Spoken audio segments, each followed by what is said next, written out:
నేడు ఇరిగేషన్ శాఖపై సచివాలయంలో సీఎం రేవంత్ రెడ్డి సమీక్ష నిర్వహించనున్నారు. ఇరిగేషన్ శాఖపై విజిలెన్స్ దాడులు, కాళేశ్వరం నిర్మాణంపై న్యాయ విచారణ, పెండింగ్ పనులపై చర్చించనున్నారు. ఈ సమీక్షకు మంత్రి ఉత్తమ్ కుమార్ రెడ్డితో పాటు ఉన్నతాధికారులు హాజరు కానున్నారు.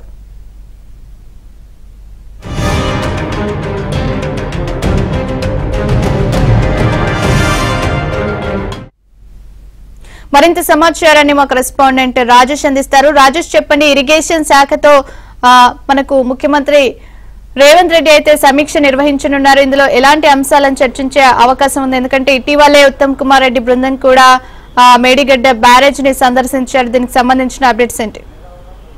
Good morning Priyanka. కాసేపట్లో ఇరిగేషన్ శాఖ పైన ముఖ్యమంత్రి రేవంత్ రెడ్డి ఉన్నత సమీక్ష సమావేశం నిర్వహించబోతున్నారు. ఈ సమీక్షా సమావేశానికి ఇరిగేషన్ శాఖ మంత్రి ఉత్తమ్ కుమార్ రెడ్డితో పాటు పలువురు ఉన్నత స్థాయి అధికారులందరూ కూడా హాజరయ్యేటువంటి అవకాశం ఉంటుంది. పర్టికులర్గా ఇరిగేషన్ శాఖ పైన ఈ మధ్యకాలంలో వరుసగా జరుగుతున్నటువంటి విజిలెన్స్ దాడులు, దాంతోపాటుగా కాళేశ్వరం ప్రాజెక్టులో జరిగినటువంటి అవినీతి అక్రమాలపైన ఇవాళ సమావేశంలో ప్రధాన ఎజెండాగా చర్చ జరిగేటువంటి అవకాశం కనిపిస్తుంది. ఇప్పటివరకు అయితే సీఎం రేవంత్ రెడ్డి సచివాలయంకి రాలేదు. ఒకవేళ సీఎం ఆలస్యం అయితే కనుక మంత్రి ఉత్తమ్ కుమార్ రెడ్డి ఆధ్వర్యంలోనే ఇరిగేషన్ శాఖ పైన రివ్యూ ఉండేటువంటి అవకాశం కనిపిస్తుంది. ఇక ఇప్పటికే కాంగ్రెస్ ప్రభుత్వం అధికారంలోకి రాకముందుకు చెప్పినటువంటి అంశము, అధికారంలోకి వచ్చిన తర్వాత పదే చెప్తున్నటువంటి అంశం ఏదైతే ఉందో, కాళేశ్వరం ప్రాజెక్టులో ఉన్నటువంటి అవినీతి అక్రమాలు కావచ్చు, మేడిగడ్డ బ్యారేజ్ కుంగిపోయేటువంటి విషయం కావచ్చు, దానిపై ఇప్పటికే ఒక పూర్తి స్థాయి పవర్ పాయింట్ ప్రజెంటేషన్ ఇచ్చింది.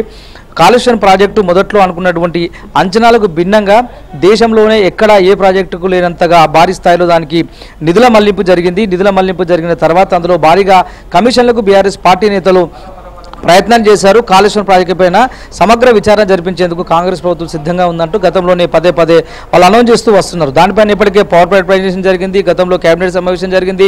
ముఖ్యమంత్రి రేవంత్ రెడ్డి అధ్యక్షతన అనేక మార్లు ఉన్నత స్థాయి సమీక్షలు, సమావేశాలు, రివ్యూలు కూడా జరిగినటువంటి పరిస్థితి కనిపిస్తుంది. దీనిపైన రాష్ట్ర ప్రభుత్వం ఇప్పటివరకు ఒక రకమైన నిర్ణయానికి అయితే రాలేదు. కానీ మరోసారి పునఃపరిశీలించిన తర్వాత కాళేశ్వరం ప్రాజెక్టుతో పాటు ఇతర ప్రాజెక్టులకు సంబంధించి 2014లో బీఆర్ఎస్ ప్రభుత్వం అధికారంలోకి వచ్చిన తర్వాత ఈ 10 ఏళ్ల పీరియడ్లో బీఆర్ఎస్ ప్రభుత్వం పర్టికులర్గా ప్రాజెక్టుల పేరిట పర్టికులర్గా ఖర్చు పెట్టినటువంటి నిధులు, ఆ నిధులకు సంబంధించినటువంటి వివరాలపైన కూడా ఒక శ్వేతపత్రం విడుదల చేయాలని చెప్పేసి భావించింది. దానిలో భాగంగా అసెంబ్లీ వేదికగా బీఆర్ఎస్ ప్రభుత్వం అధికారంలో ఉండగా చేసినటువంటి అనేక అవినీతి అక్రమాలపైన కాంగ్రెస్ ప్రభుత్వము ప్రజాక్షేత్రంలో ఎండగట్టేటువంటి ప్రయత్నం చేసింది.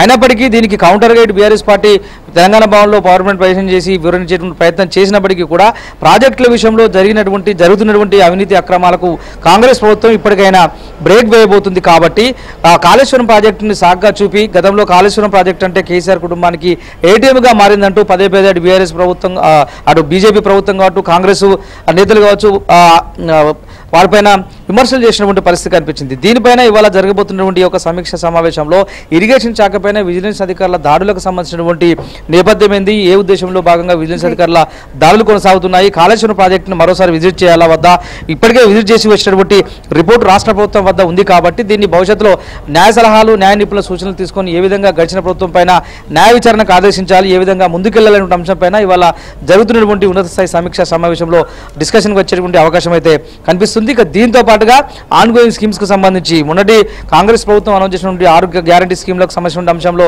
జరుగుతున్నటువంటి ఇబ్బందులు, వస్తున్నటువంటి ఫిర్యాదులు, భవిష్యత్తులో తీసుకోవాల్సినటువంటి నిర్ణయాల పట్ల కూడా ఇవాళ సమీక్ష సమావేశంలో నిర్ణయం జరిగేటువంటి అవకాశం ఉంటుంది.